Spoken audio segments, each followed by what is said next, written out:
qui nous intéresse, c'est d'essayer de comprendre l'environnement dans lequel évolue la personne et lui donner des outils pour qu'elle s'adapte en fait face à cet environnement.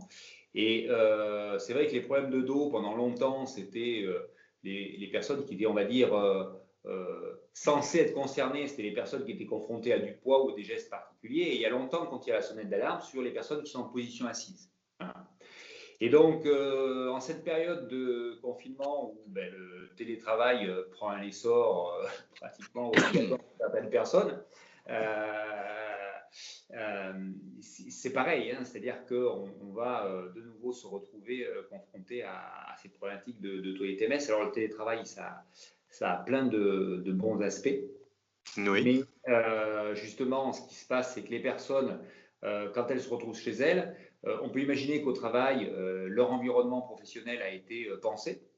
C'est-à-dire qu'on a pensé la hauteur du bureau, la hauteur, l'achat d'un siège à hauteur variable, un ordinateur réglé, un portable sur une station d'accueil.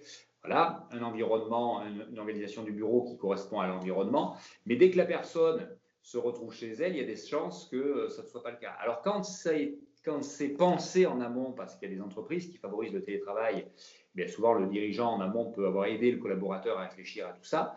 Mais là, quand ça arrive comme ça du jour au lendemain, la personne, elle est amenée à travailler dans un environnement, dans sa cuisine, avec sa chaise de cuisine, dans son salon, et voilà.